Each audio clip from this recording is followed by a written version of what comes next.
Hey guys, and welcome to a brand new video on my channel. In this video we're going to visit a God Wars 1 boss and see if Necromancy has affected the GP per hour you can make from this boss. Now we've already done Zamorak, and at the minute Zamorak is making even more money than the video I released about 2 months ago.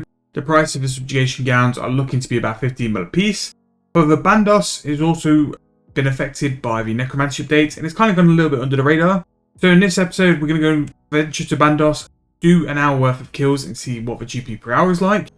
Now the reason Bandos has been affected is due to bone price. The ogre bones, which you get every Bandos kill, is currently between 80 and 100k, and because it's very limited on how they come into the game, it could be something which could be definitely beneficial and add some GP per hour onto Bandos and give you like a definite base per hour GP you can bring into the account. If you're working off a basis of roughly like 50 kills per hour, which is what you should be aiming for, you can be getting a minimum now at Bandos of about 4 to 5 mil per hour, and that's without adding on any drops or anything else which you would receive. So what I'm going to do now is just reactivate my remote totem charging point, because one of my totems allows me to go into a God Wars 1 room without getting the KC. It's worth it if you plan on doing like a lot of Bandos stuff. This works out for me as well because there's still some Bandos things I need to collect on the log. I do have a pet, but there's some drops I've still not got.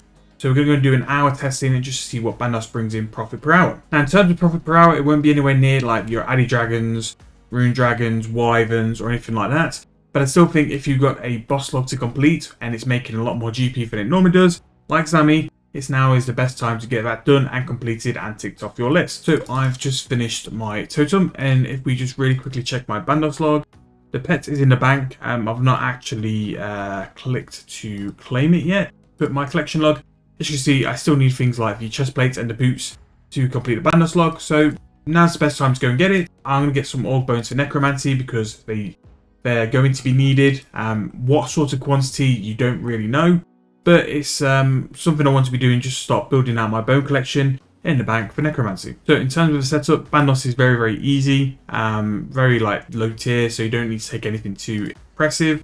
I'm going to be taking like the traditional like masterwork set, nothing to... Now normally I would take a bone crusher necklace, but I'm going to take an army of souls instead because we want keeping the bones and not crushing the bones. Ring of death, and also take spring cleaner. Spring cleaner is very important. And in terms of other stuff, Caliber, note paper for the bones. We can do it with a holy overload as well. You're really not going to need like much extra. Take the trusty bunyip, that, some super restores, and just some brews just in case. Although I really should die because I'll be rocking a vampirism aura. And yeah, actually I'll probably be rocking penance because I've lost the bone crusher. So we'll be doing that instead. So that's pretty much set up. Nothing too massive. Bandos is not really going to cause you much grief. It's very easy. It's going to be AFK. I'm going to be making another video on the other account while I'm AFK in Bandos.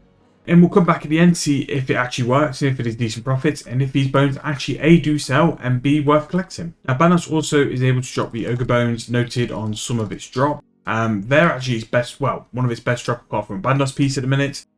So that would be very handy if we pick that up as well. Right, so I am going to get the account set up, going to pretty much AFK for an hour, and then we'll come back at the end with the results. But if we get any drops in the meantime, we'll come back and let you know what we get. So midway through the Bandos trip, nothing too much to report. Basically nice and easy. The bunyip will give you the HP, the soul split will give you HP, and if you really struggle, use the Excali just to heal up.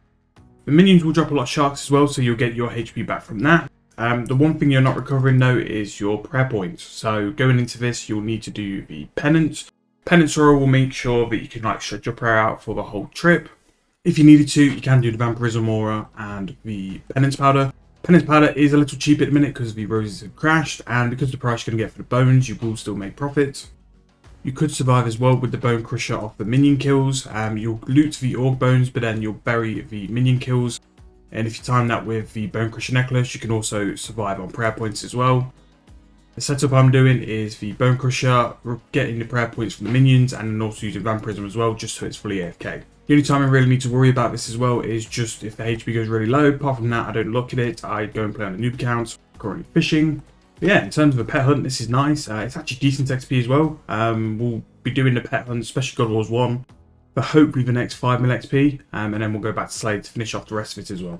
In terms of normal drops, not a lot really racks up. The spring cleaners will be doing most of the work. But things like restores are worth noting. Limpwork Roots are worth picking up, the Magic Logs are worth picking up, the Stone Spirits not so much, but you can if you want to, and then pretty much the rest of it is just the Spring Cleaner. The Bandos drops are cheap, but I still need the plate and the boots. The pet is in the bank, and then we can finish this log. And make sure to get the most kills per hour. 104 Ogre Bones, and what I would say is, now that Bandos has the noted free drop, I've got quite a lot this hour, which is probably what's made the count so high.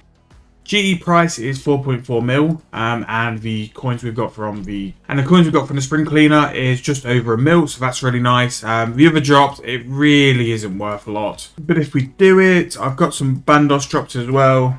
383k, so 1.4 mil from normal drops, and then the bones were 4.4. If we were to go off GE value, that's 5.4 mil per hour, which, hunting the Bandos pet, 5.4 mil per hour is probably the best you've had it for a while. But we know these bones are inflated and they're going to be overpriced. What I'm going to do now is go and check the price, and hopefully they're more towards the 80k mark they were earlier in the week. 74k, I mean, it's better than what we sold it for earlier in the week. Okay, so we'll throw them in all 7.4. The good thing is with that though, with the 1.4 mil on top, that 9 mil per hour, 9 mil per hour for Bandos is, again, probably the best you're going to have it for a little while. The normal drops really aren't worth that much, so the increase in the bone price is definitely making it beneficial now. If you haven't completed the boss log, now is a really good time to finish it. Obviously, Zamorak is making significantly more money, and definitely somewhere I'm going to be camping the main account for this weekend, along with quite a few different bone spots as well. I'm going to make a big push this weekend, stock up on all the bone supplies for Necromancy, and might do a little video as well of what I bought to prep for it. But that is going to be the plan for this week. So yeah, Bandos is pretty decent at the minute. Definitely worthwhile doing if you're running out of things to do. You've not done the collection log and you're all prepared. I would still say Zami is still the place to go at the minute if you're looking for pure profit. If you're hunting God Wars 1 sort of stuff, again, things like Rune Dragons, Addy Dragons, all the forms of dragons which have bone linked to them, we've been over before, they're still significant profit. But at the minute, I'll just check on the Grand Exchange price. The subjugation prices are very, very high. So for a Garb, you're looking 16.5, and for a Gown, it's 14.5. For how AFK Zami is, definitely worthwhile doing it. The good thing is with like hunting these monsters, I've got a bit of like KC. But if you look at my krill log, it is quite pathetic. We're up to just over 1.5k normal kills, and I've only got one Garb and one Gown. So that's not going great.